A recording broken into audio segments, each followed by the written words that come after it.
सबको नमस्कार। आप सभी का स्वागत है आपके अपने चैनल लर्न विद साहिल में। आज की इस वीडियो में हम देखेंगे कि हम form 5472 along with the cover letter 1120 कैसे फाइल करते हैं, क्यों फाइल करते हैं एंड कब फाइल करते हैं। तो ये देखने के लिए सबसे पहले लेकर चलता हूँ आपको इनकी ऑफिशियल इंस्ट्रक्शंस पे। ये वेबसाइट का लिंक irs.gov इनकी ऑफिशियल वेबसाइट, इसका लिंक मैं आपको डिस्क्रिप्शन में दे दूंगा। यहाँ पे ये बताया गया है कि इसे कैसे फाइल करते हैं, इंक्लूडिंग कब फाइल करते हैं एंड क्यों फाइल करते हैं। तो ये होता क्या है, सबसे पहले 5472 ये बेसिकली एक इंफॉर्मेशनल रिपोर्ट आप कह सकते हो। इसका टैक्स से कोई लेना देना नहीं होता। हमने लास्ट वीडियो में बात की थी कि यूएस सोर्स इनकम और फॉरेन सोर्स इनकम में क्या डिफरेंस होता है। ये कोई भी इनकम हो, आइदर इट्स यूएस सोर्स और it's foreign source. Generally it's a foreign source, क्योंकि यूएस के लिए ऑलरेडी हमने 1120 देखा था।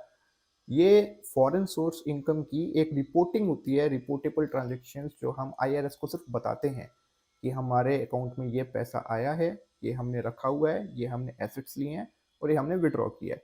इसमें कोई टैक्स का लेना देना नहीं होता है। ये सिर्फ एक इंफॉर्मेशन है जो आईआरएस को जाती है हमारे द्वारा। ये कौन कर सकता है?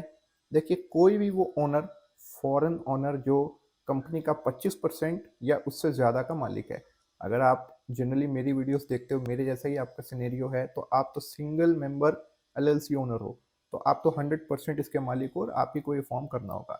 अदरवाइज कोई भी वो पर्सन जो यूएस का रेसिडेंट नहीं है और वो फॉरेनर है यूएस की नज़र में, और वो 25% या उससे ज़्यादा कंपनी का परसेंटेज इक्विटी शेयर होल्ड करता है, तो वो ये फिल कर सकता है। इसको फाइल नहीं करने का आपको नुकसान बता दूं, ये अगर 1-2 साल के अंदर नहीं किया गया तो इस पे 25,000 तक की पेनल्टी यूएस डॉलर तक की लग सकती है।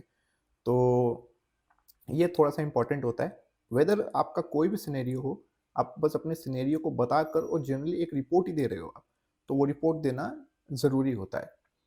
अब ये देखते हैं कि रिपोर्टेबल ट्रांजैक्शंस क्या होता है, और इन्होंने एक और पॉइंट इसमें मेंशन किया, पूरा इसके बारे में पढ़ सकते हो।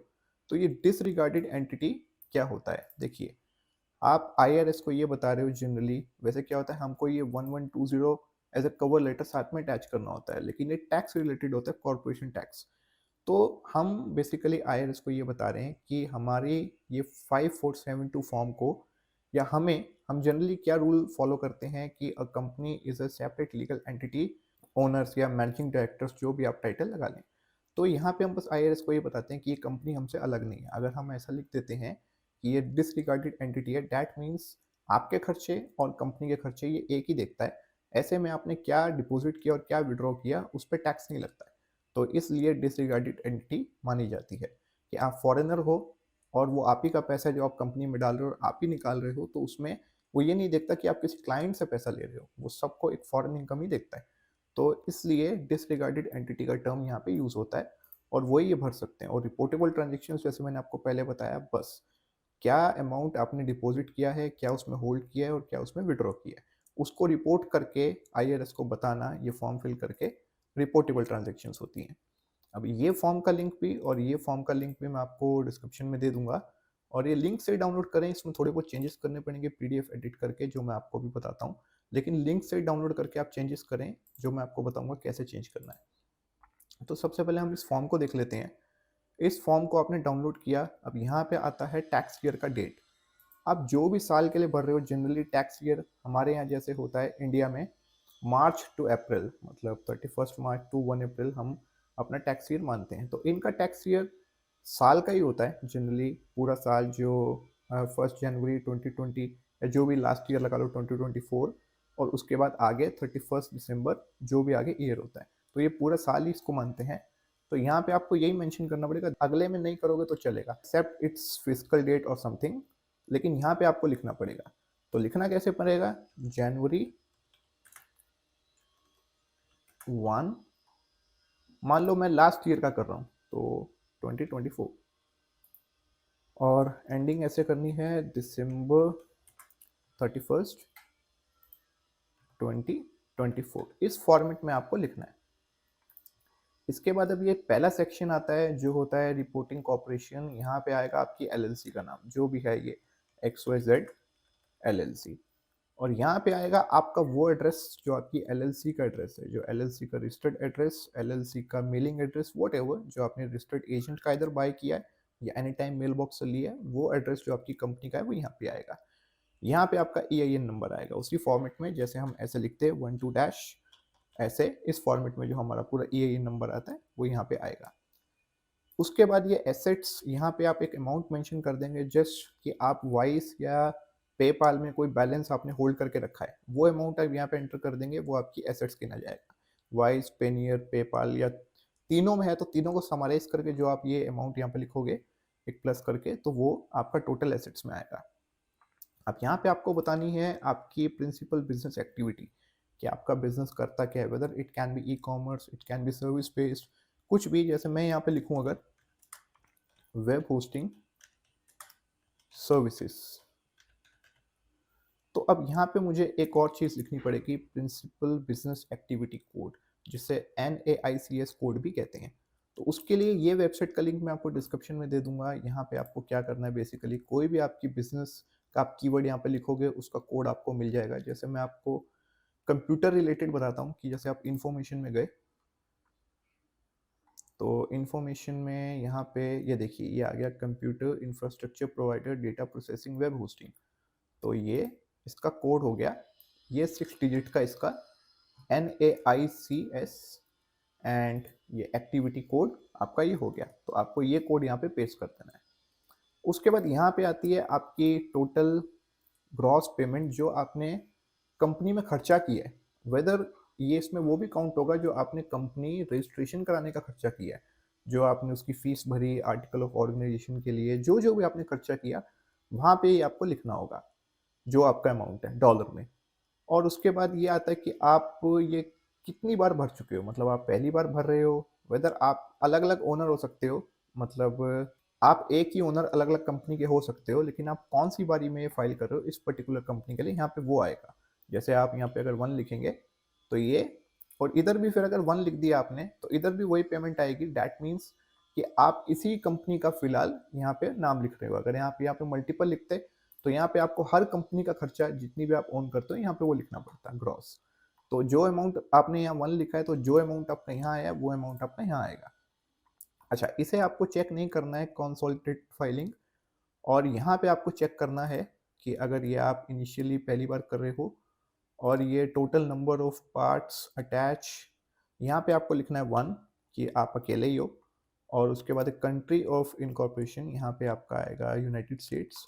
डेट, यहाँ पे इनकॉर्पोरेशन की डेट आपको लिखनी है MMDDYY फॉर्मेट में। एग्जांपल, अगर आपने कंपनी इनकॉर्पोरेट करी है 26 Feb 2025, एग्जांपल दे रहा हूँ, तो आपको यहाँ पे ऐसा लिखना होगा, मतलब 02 Feb का जो महीना होता है दूसरा, और उसके बाद यहाँ पे आप लिखेंगे 26 और यहाँ पे आप लिखेंगे 2025। इस फॉर्मेट में आपको डेट लिखनी है, whatever the incorporation date of your company is.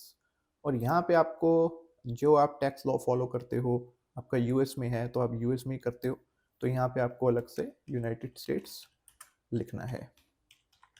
अच्छा, यहाँ पे आता है कि आपका बिजनेस और कहाँ कहाँ लोकेटेड या इस्टेब्लिश्ड है। तो यहाँ पे तो आप एक कंट्री ऐसे लिख सकते हो यूनाइटेड स्टेट्स, और कॉमा लगा के दूसरी कंट्री आप अपनी लिख सकते हो जहाँ से आप काम करते हो, weather it can B India, Pakistan, जो भी आप कंट्री यहाँ पे लिखेंगे आपकी खुद की कंट्री, मतलब कॉमा लगा के 2 कंट्रीज यहाँ पे लिख देना। उसके बाद आपको ये भी चेक करना है, बिकॉज आप 50% या उससे ज़्यादा के मालिक हो, आप अगर आप सिंगल ओनर हो तो फिर आपको ये भी चेक करना है कि ये एक डिसरिगार्डेड एंटिटी है।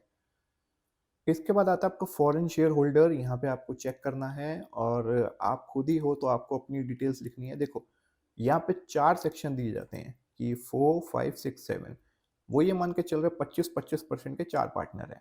अगर आप 50-50 के हो तो आप यहाँ पे 2 लिखोगे, मतलब जितने इसमें इन्वॉल्व है मैक्सिमम 4 ही हो सकते हैं, 25-25, तो जितने इसमें इन्वॉल्व हैं आप उतने लिखेंगे। अगर आप अकेले हो तो आप यहाँ पे अपनी डिटेल्स लिखोगे, अपना नाम और अपना घर का एड्रेस जहाँ आप रहते हो आपकी कंट्री में। और यहाँ पे आएगा आपका इधर ITIN और SSN नंबर दोनों ही नहीं है, तो इसे आप इधर ब्लैंक या ऐसे लिख सकते हो, नॉट अलाउड, या ब्लैंक भी छोड़ सकते हो। रेफरेंस आईडी यहाँ पे आपके पास होगा नहीं तो एक बना लो। रेफरेंस आईडी आप कैसे भी लिख सकते हो, साहिल 1 2 3 4 5। ये बेसिकली जब आप स्टेटस ट्रैक करने जाओगे तो आपको काम में आएगा ये रेफरेंस आईडी, तो आप एट अ रन टाइम ये क्रिएट कर सकते हो आपके पास अगर नहीं है तो।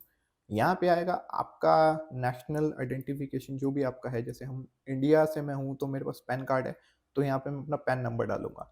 आप जिस भी कंट्री से हो उसका जो भी आपके पास नेशनल आईडी कार्ड है, आप उसका नंबर यहाँ पे डालोगे। पासपोर्ट नहीं चलेगा, ध्यान रखना जो नेशनल आपका है खुद का, क्योंकि आप यहाँ पे अपनी कंट्री की चीज़ें डाल रहे हो। तो पैन नंबर आप यहाँ पे डाल सकते हो अगर आप इंडिया से हो। आपकी खुद की कंट्री और कंट्री ऑफ सिटीजनशिप जिसकी आपके पास है, और यहाँ पे आप वही इंडिया इंडिया ही लिखोगे, क्योंकि आप अपने देश में अपने टैक्स लॉज फॉलो करते हो, तो यहाँ पे आप इंडिया ही लिखोगे। उसके अलावा आप ये खाली छोड़ सकते हो अगर आप बाकी पार्टनर्स आपके नहीं है तो। और उसके बाद यहाँ पे आप as a foreign person check करोगे, और अगेन आपको अपनी वो सेम डिटेल्स यहाँ पे डालनी है, वेदर नेम, एड्रेस, और ये बिकॉज रिलेटेड पार्टी भी आप ही हो। और यहाँ पे आपको चेक करना होगा 25% फॉरेन शेयर होल्डर, क्योंकि आप उससे रिलेटेड भी नहीं हो और आपको रिपोर्टिंग कॉर्पोरेशन भी नहीं हो। और वही सेम चीज़ यहाँ पे बिजनेस एक्टिविटी और एक्टिविटी कोड आपको जो ऊपर डाला था वो डालना होगा, और सेम रेफरेंस नंबर जो ऊपर क्रिएट किया था यहाँ डालना होगा। सेम पैन नंबर या जो भी आप इस्तेमाल कर रहे हो डालना होगा, और ये दोनों ही नहीं है तो आप यहाँ पे नॉट अवेलेबल या कुछ भी ब्लैंक करके इसको खाली छोड़ सकते हैं। नॉट अवेलेबल लिख देना ज़्यादा अच्छी बात है। आपके प्रिंसिपल कंट्री और आपकी वो कंट्री जहाँ के आप कायदे फॉलो करते हो। उसके बाद आता है ये चीज़, यहाँ पे आप चेक करें और यहाँ पे आप ये देख लें सबसे पहले कि sales of stock in trade और ये टेंजिबल प्रॉपर्टी, ये आप ध्यान से पढ़ो। अगर आपका किसी का ऐसा एलएलसी होता है, उसने वाइस में $10,000 जमा करा के रखा है कि मुझे इंटरेस्ट आएगा, उसने कुछ एपीआर पे चढ़ा कर रखा है, तो वो चीज़ें आपको डाल के रखनी है। एज ए नॉन रेसिडेंट घर से जो काम कर रहा हूँ उसकी बात कर रहा हूँ, वहाँ जाके करते हो तो आप ये सब ऑन करते होगे, स्टॉक, ये टेंजिबल प्रॉपर्टी, ये सब आपके पास होगा तो वो सब आपको लिखना है। जनरली अगर आपका ऐसा कोई केस नहीं है, सिंपल किसी का काम किया, यूएस से पैसा लिया, अपने बैंक अकाउंट में लिया, तो आप सीधा 21 पॉइंट नंबर पे आओगे, और जो आपने ऊपर ग्रॉस अमाउंट डाला था वहाँ पे, यहाँ पे आपने एक, मैंने आपको बोला था ग्रॉस अमाउंट डालने के लिए, एक सेकेंड, यहाँ पे, तो वही अमाउंट आप वहाँ पे डालोगे 21 में। और उसके बाद यहाँ पे आप वही दूसरा अमाउंट डालोगे जो आपने विड्रॉ किया, मतलब आपने $10,000 जमा कराए, फिर उसमें से $3,000 आपने निकाल लिए, ऐसा। और जो बैलेंस बचा हुआ है वो ऊपर डाल दिया। क्या डाला और क्या निकाला वो आपको यहाँ पे डालना होगा, लेकिन इसमें मैं आपसे सजेस्ट करूँगा कि आप किसी सीए से कांटेक्ट करके ये चीज़ भरें, या कोई सॉफ्टवेयर का एटलीस्ट इस्तेमाल करो। सॉफ्टवेयर अगर आपको जानना है तो मैं कोई वीडियो बना दूंगा रिलेटेड टू द सॉफ्टवेयर, जिसमें आप अपनी रिपोर्ट डालो और वो एआई बेस हो, थोड़ा आपको बता दे कि यहाँ पे आपको ये डालना है, आपके खर्चे देखकर। अगर आपको चाहिए होगा तो इस हिसाब से मैं एक सॉफ्टवेयर बता दूंगा। लेकिन अभी फिलहाल अगर आपका इस तरह का सिनेरियो है, जबकि सबका सिनेरियो अलग होता है, तो आप अपने हिसाब से यहाँ फिल करें चीज़ें। अदरवाइज आप यहाँ पे 35 मैंने आपको बताया, यहाँ पे डालना है क्या निकाला, और यहाँ पे डालना है क्या 21 पे कि क्या डाला, और ऊपर डालना होता है ग्रॉस में क्या बचा हुआ है जो एसेट्स में डाला था, तो वो चीज़ आपको यहाँ पे मेंशन करनी है। उसके अलावा आप यहाँ पे चेक कर दीजिए कि आपकी डिसरिगार्डेड एंटिटी है, और यहाँ पे चेक मत करना क्योंकि ये कोई कॉरपोरेशन इसमें नहीं इन्वॉल्व है। और उसके बाद यहाँ पे जनरली आपको एडिशनल इन्फॉर्मेशन में 99% आपको नो नो ही करना होगा सब में, अगर आपने ऊपर दिए हुए सिनेरियोज जो मैंने आपको बताया आपके उससे मैच करते हैं तो। अदरवाइज आपको यहाँ पे कुछ चीज़ें चेक वेक करनी होंगी, देख लेना एक बार, आप पढ़ लेना। और उसके अलावा अगर आप कोई कॉस्ट शेयरिंग अरेंजमेंट भी आप मैनेज नहीं कर रहे हो तो आपको यहाँ पे लीव ब्लैंक करना होगा सब, या आप नो या यस अपने हिसाब से कर सकते हो। Similar in case of VAT tax, अगर आप ये सेक्शन 59A को फॉलो नहीं करते तो आपको ये चीज़ें ब्लैंक छोड़कर जितना बताया उतना फॉलो करके आपको इस फॉर्म को डाउनलोड कर लेना होगा। उसके बाद आता है दूसरा फॉर्म। ये वैसे टोटली अलग फॉर्म है, इसका क्या मतलब होता है, क्या यूज़ केस होता है, किसी अगली वीडियो में देखेंगे। अभी बताऊंगा तो वीडियो लंबा जाएगा। अभी के लिए आप यहाँ पे डेट भी छोड़ सकते हो, अगर आपका कोई एक फिजिकल स्पेसिफिक डेट नहीं है तो कि मैं इतने से इतने का भर रहा हूँ, तो अगर आपका वहाँ पे जो डेट है इसके साथ ही आप इसे अटैच कर रहे हो तो आप इसमें डेट खाली छोड़ सकते हो।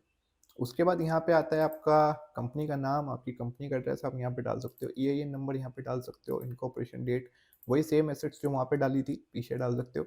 इनमें से कुछ भी चेक नहीं करना है, बस सिर्फ यहाँ पे देख लेना है। अगर आप पहली बार ये कर रहे हो तो आपको यहाँ चेक करना है, अगर आपका इनमें से कोई यूज़ केस है तो आपको यहाँ चेक करना है। इसके अलावा ये पूरा फॉर्म खाली छोड़ देना है, इसमें से कुछ नहीं भरना एक्सेप्ट अगर साइन हेयर में आप चाहें, ये भी ऑप्शनल है, बट अगर भर देंगे तो अच्छा है। यहाँ पे आप साइन कर दें प्रिंट निकाल के या जैसे भी, या डिजिटल सिग्नेचर, यहाँ पे आप डेट डाल दो साइन की, और यहाँ पे आप अपना टाइटल जो भी आप ओनर या मैनेजिंग डायरेक्टर आप जो भी हो कंपनी के आप डाल दो। उसके अलावा आपको इस फॉर्म में और कुछ नहीं करना। एक चीज़ करनी है इस फॉर्म में एट द टॉप, जैसे ये लिखा है US corporation income tax return, इसके ठीक ऊपर आपको एक लाइन लिखनी है। वो लाइन होगी foreign on US disregarded entity.